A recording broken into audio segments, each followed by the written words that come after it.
yarn lovers, it's Gary and I'm coming to you from my living room in Vancouver, Canada. So welcome, welcome, welcome. Today is Wednesday, October 7th, 2020, and this is video number 77.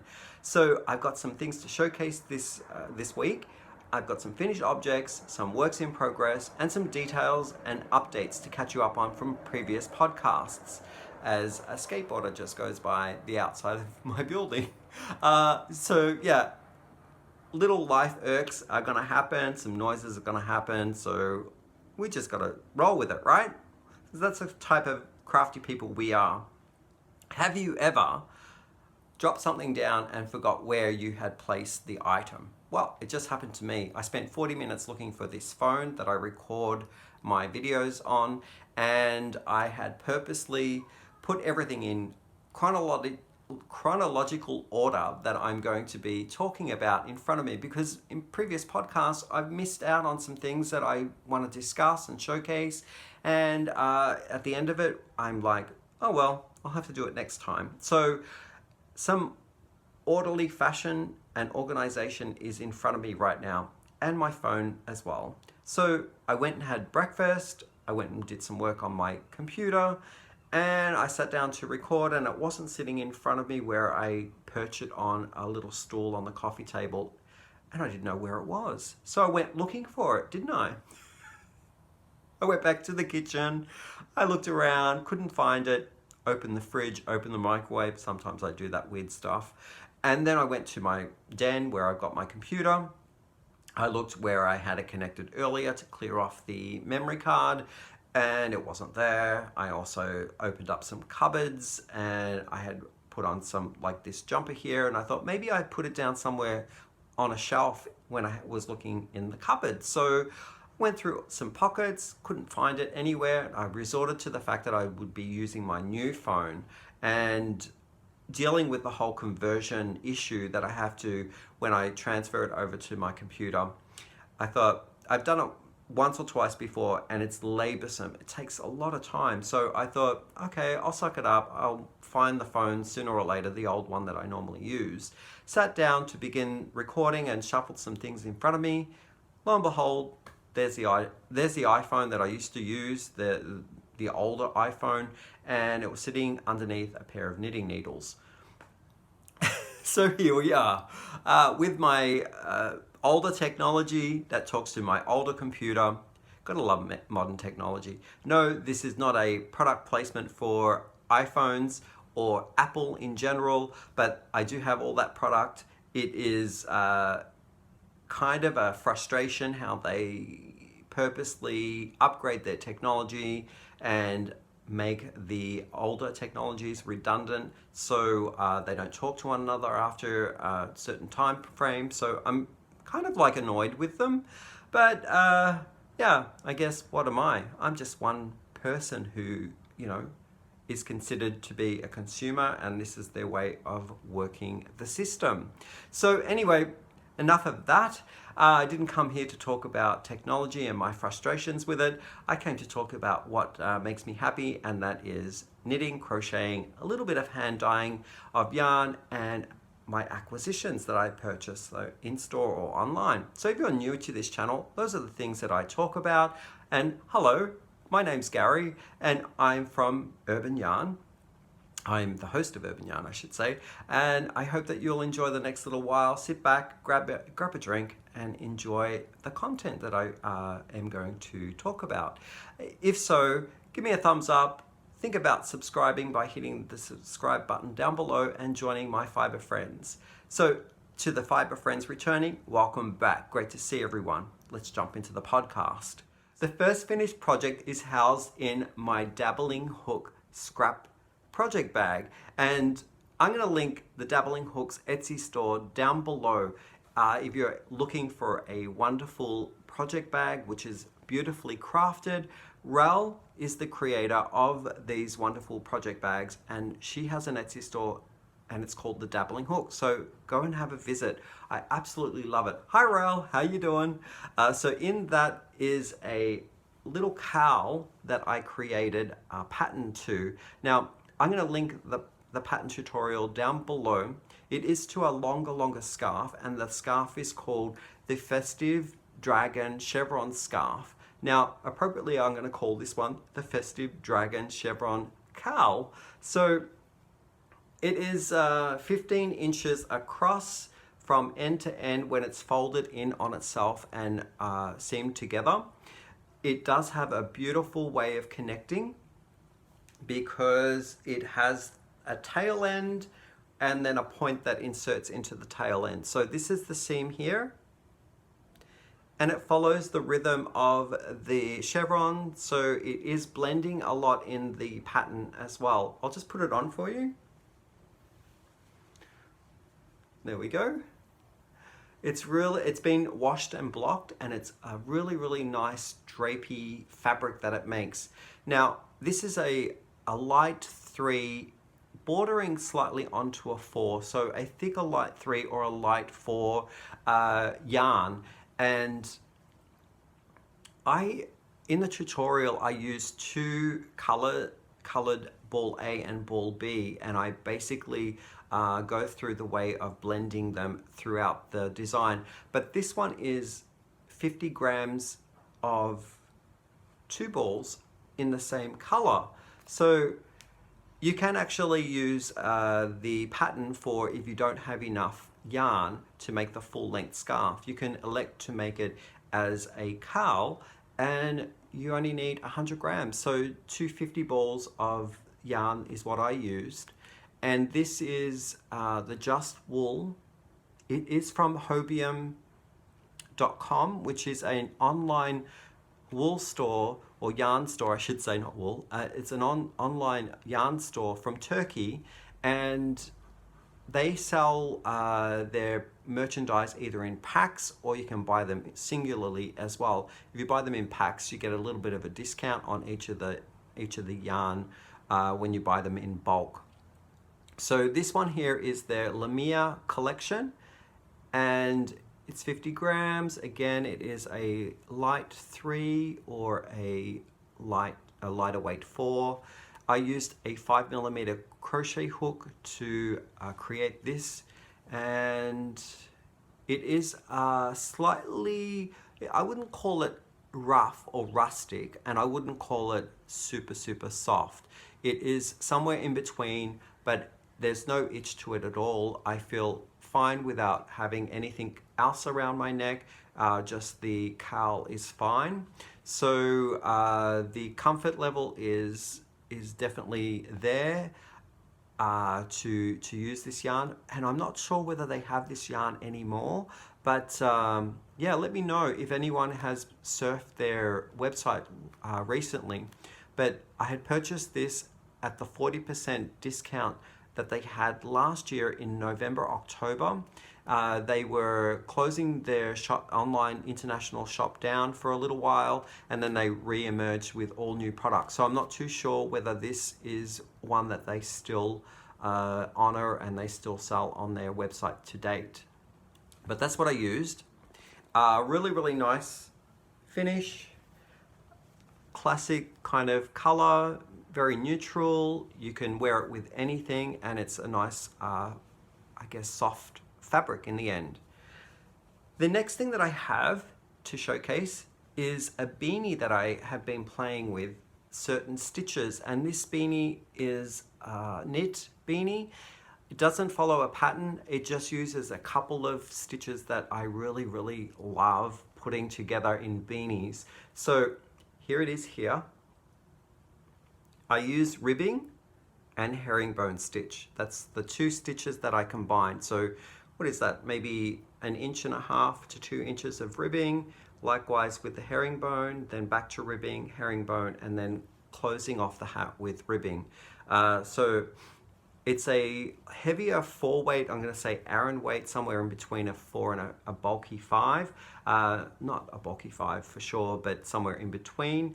And it is in this lovely speckled colorway.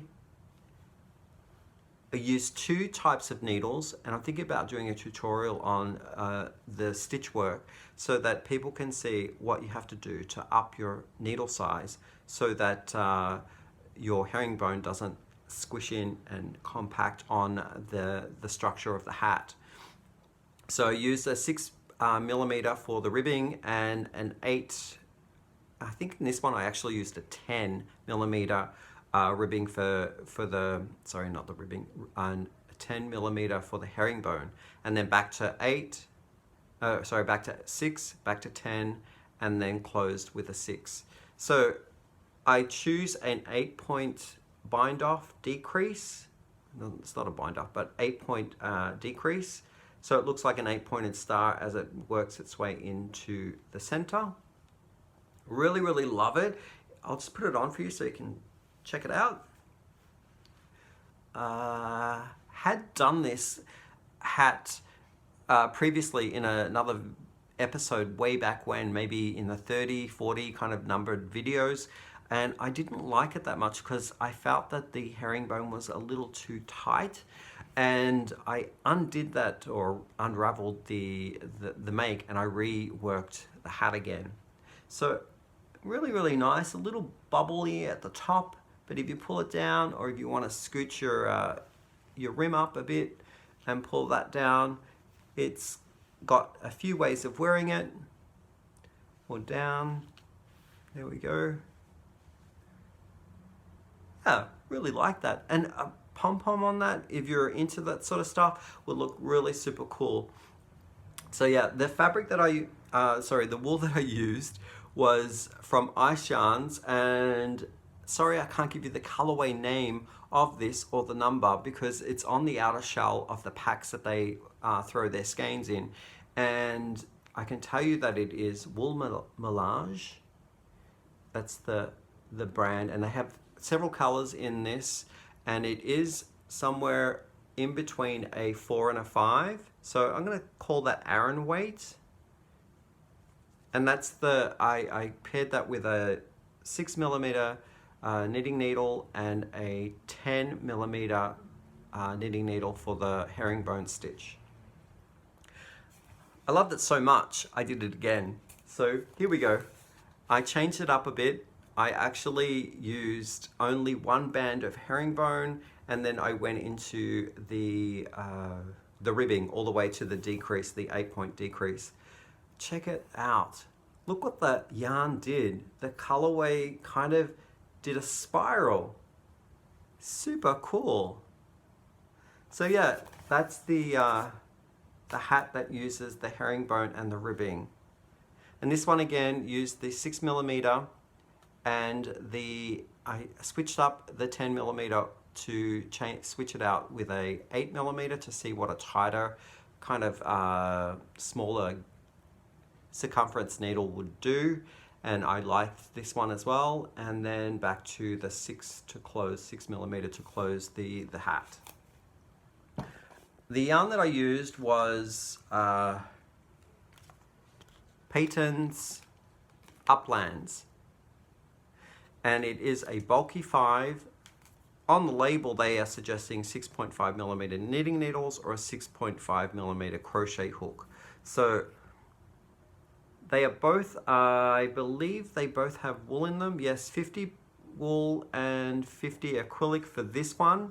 And for the Ice Yarns, it was 30, I think it was 30 wool. 30 wool, 70 acrylic. Both yarns that I used were not, lightly twisted, I would say. Lightly twisted yarn. And they have a huge halo on them where all the fibers, once you are working with it, they shed, they come off, until the point where it is settled in and no more shedding happens. Then there could be peeling as well. But I like the colors. I like using this kind of fluffy yarn. It's lighter and airier, and yeah, I think after a time of wearing and washing, the fibers will settle in. They won't fly out anymore. I believe they call that the brushed. I'm not sure whether it's the brushed look to the yarn, but these are the two hats that I created. You probably need, for the hat, you probably need around, I'm going to say 80 grams worth of yarn, 80 or 90, because I almost finished the whole ball, and the whole ball is a 90 gram ball of 5 bulky weight. And for the melange, which is a 4-weight yarn, it used, or an Aran weight yarn, it used around, again, probably 60 grams of yarn, because that's what's left. Yeah. So 1, 2, 3, got them out the way. I'm going to now move into works in progress. So the last podcast I did my whips and FO chats about. I had intentions as well, and my intention was to do a cardigan for hubby so he could keep it at school. He's a teacher, and I chose a pattern, or he chose a pattern from Yarnspiration. It's a free pattern. It's called Hey Handsome. I love the name. Hey Handsome Knit Cardigan. And I'm going to insert a little clip here, not a clip, but maybe a photograph somewhere on the top of my face, and then I'll just talk about what I had done for it over the course of the week.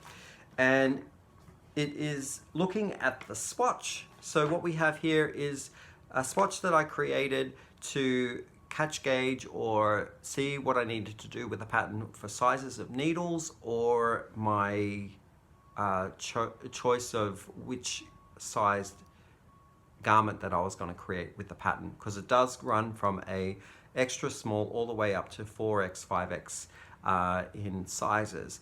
And what I settled on was, after the wash, my little diagram shows here that my gauge swatch increased. So I am on gauge for a medium-sized make, and that will give me a 44-inch across the chest measurement, and I'm happy with that, because that will give hubby 2 inches of ease on either side, so 4 inches of ease all tallied up. And it is a cabled sweater, so it's going to have cables on the arms, cables on the front panels and the back panel. And one of you lovely viewers out there helped me so much. I wish I had recorded the name of the person who suggested this, but one person said with the color choice that me and hubby picked was that it was too dark for showcasing all that wonderful stitch work. And I agree with her. I did a little swatch here of the original choice color, and because it's blowing out right now, this is how dark it normally is. It would be really hard to see the cable work on that. So went back into the stash collection, and hubby chose a different color. So what we're going with is this colorway here, which is a lighter weight, a lighter toned green than this black or charcoal gray.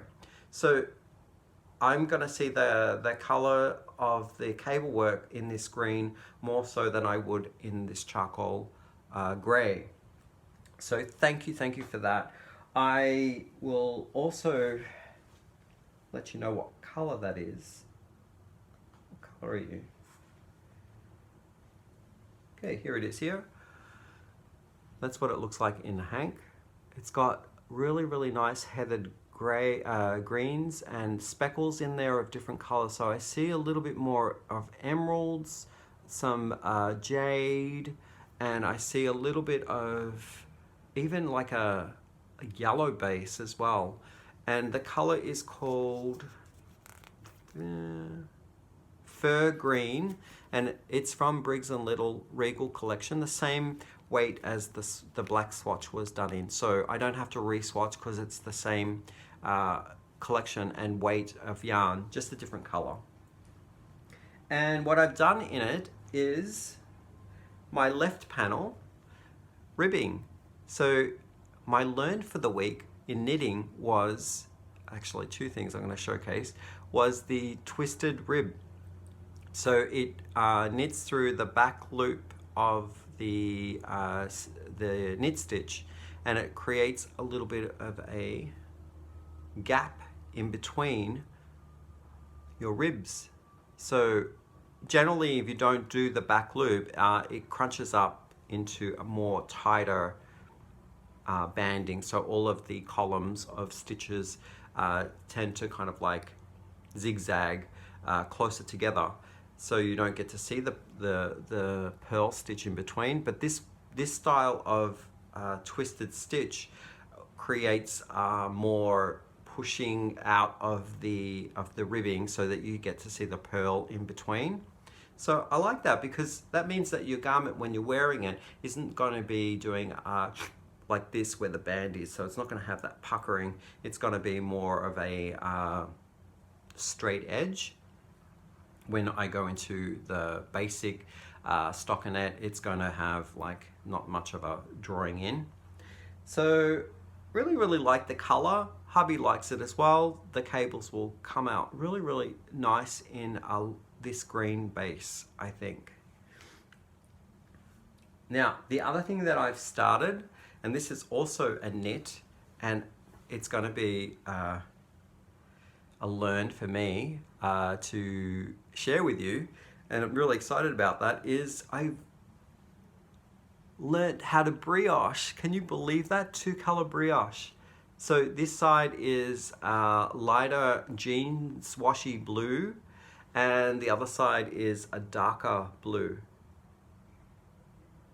So I'm just going for it. I don't know what it's going to be. I'm learning the stitch, so it may end up being a miniature scarf or something that wraps around, or I might do a cowl that I'll do a length and then join the two ends together. So yeah, I'm doing it. I'm like so super stoked, and I'll tell you what was the reward of this make.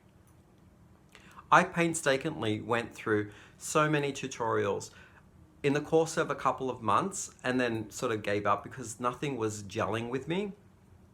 And then I tried again this little 2-week break from the last podcast, I guess, of my makes being showcased. And I thought, I'm going to sit down and try and find someone that speaks to me. So I went through the usual suspects of tutorials. For some reason, I wasn't being told the anatomy of the stitch. It was just to show this is what you need to do. This is what it's technically called. Just follow my hands and do it. And I wasn't learning how to read the stitches, and I think that's the problem when I'm lacking on the technique and the reason why something's happening. I'm not making it a connection in my brain cells to just do something blindly. It seems to me to be less retained in my memory. So I found one that told me how to read the stitches and how to look for, if I put the work down and come back, and it's a 4-row different scenario at any given time, your work could be put down. How do you know what row you're on, and what to do at the ends, or how many to cast on, and why you cast on those number of stitches to begin the project? Those things were amiss in a lot of the tutorials that I've tried to follow, and that was frustrating. But I'm going to link the one that was the gold gem for me, and it may be one for you as well. I'm not sure. Some people resonate with different instructors differently, but this one was a brilliant tutorial, and I could tell from her tutorial that she had also had the same problem with learning brioche with online tutorials, and was eager to make one that could help bridge the people who have similar brain waves to myself how to do brioche. So super happy with that. Really stretchy fabric. What I'm using a 4.5 millimeter set of knitting needles for this little experiment. And these are the two yarns that I'm putting together.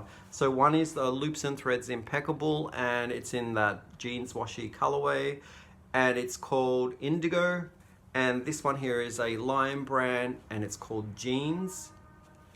And it is in this brand new colorway, so I guess new pair of jeans. There are different weights. One is thin, I'm going to say a thin 4, they classify it, but I think it's more like a 3. And this one here is a kind of more of a spongier 4. So they are working up nicely. And I do like the thinner for the darker color, because I can see now the stitch work in between of that lighter impeccable from loops and thread coming through. Really, really nice. So squishy. So I'm that much closer to doing that pom-pom classic fabric that I showcased a while back. But I'm not gonna put that in this video. I'm just gonna relish in the joy that I know how to do such a small swatch already. And this is housed in my kit project bag that I was gifted in my last yarn swap that I opened. So hi kid, thanks for your beautiful bag. I love it, the project bag. Now the last thing that I'm going to talk about was some scraps that I've been busting through, and it was in one of the knit projects that I had done. I had all these leftover yarn balls, and I thought, what am I going to do with this? So I took a little bit of an inspiration from one of our YouTuber friends out there, and his name's Limon. It's lime in Spanish, I guess. So hi Limon, how you doing? And I did a yoke of a color work vest. And here it is. Using up all of the scraps, I still have a lot to get through, but I'm stopping with the color work now, and I'm just going to do the base of the arms to the cuffs and the body to the waistband of just plain color, and then I'm going to do something fancier around the cuffs and the waistband to use up the rest of the yarn in that bag.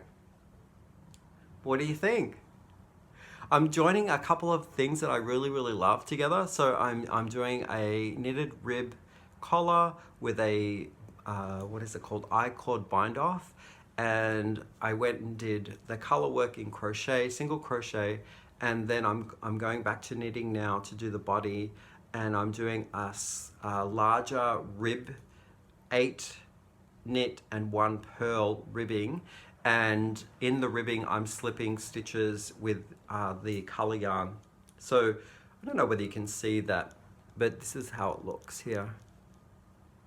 It's like slip there with a color work coming through each 8 knits. You'll see like a column of color, and these are my floats happening on the inside there.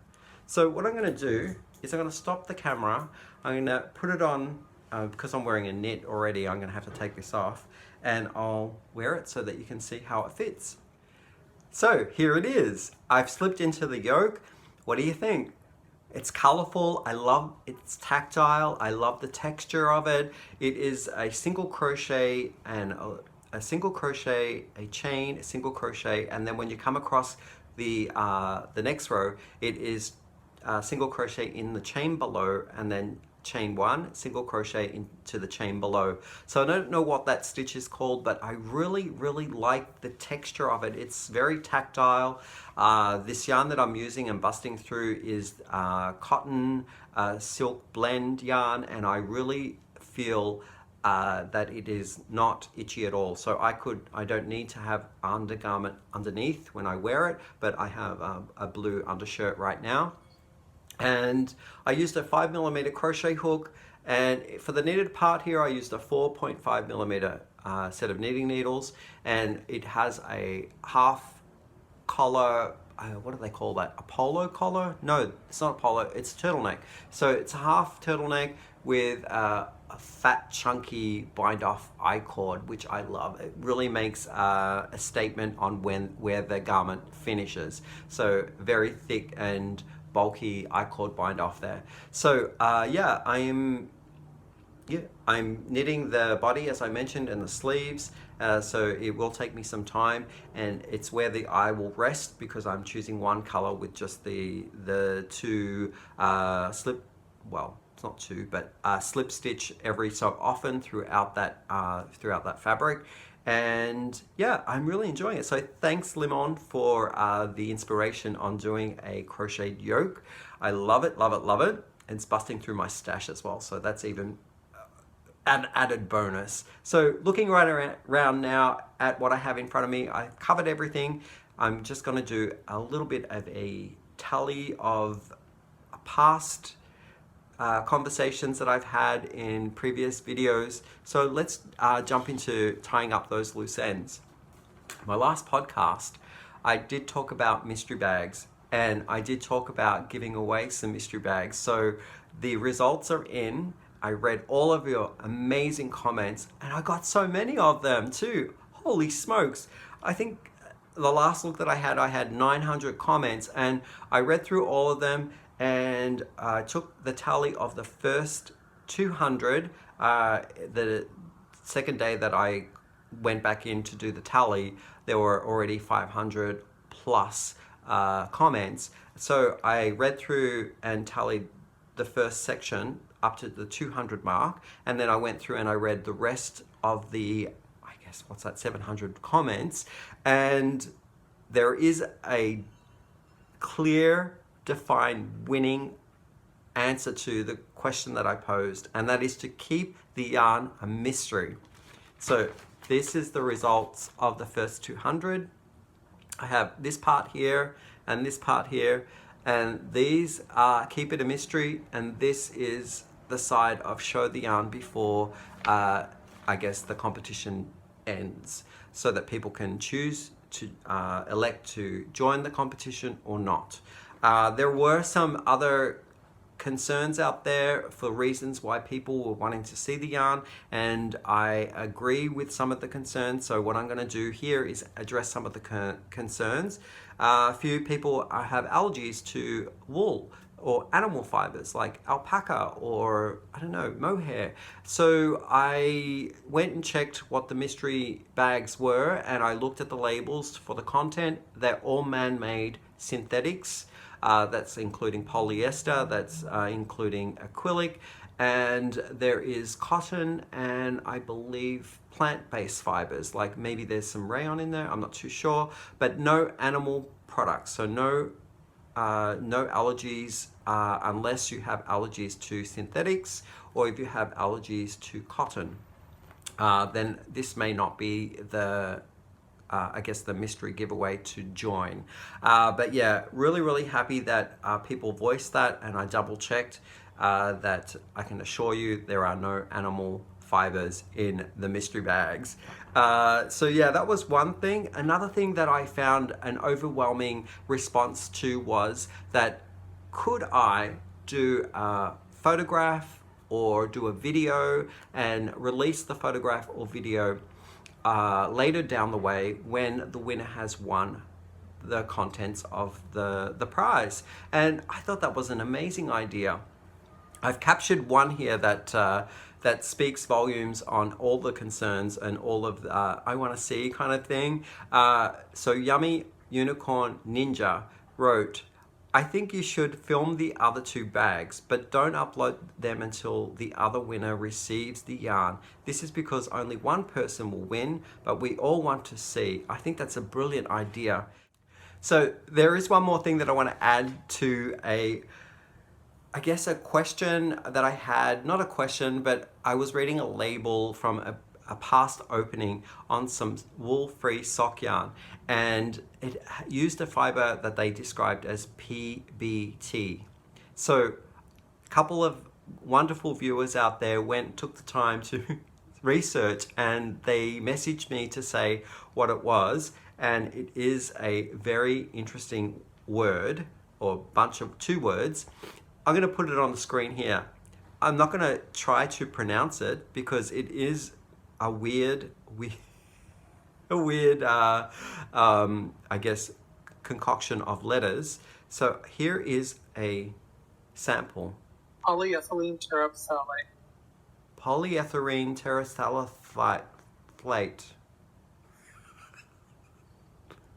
Polyethylene terephthalate. What is that? Okay, well, that's the abbreviated term is PBT. No wonder they did that, because no one else would be able to pronounce it. And I believe other comments were that it makes It's a man-made fiber that makes it stretchy yarn. So thank you, scientists, for making PBT for us. We are enjoying it. And to that note, I think that covers me for the rest of I guess the 2-week catch-up that I had to do.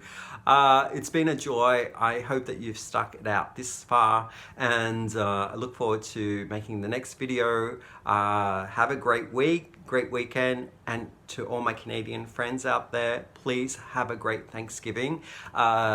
We will catch you in the next video. Bye for now.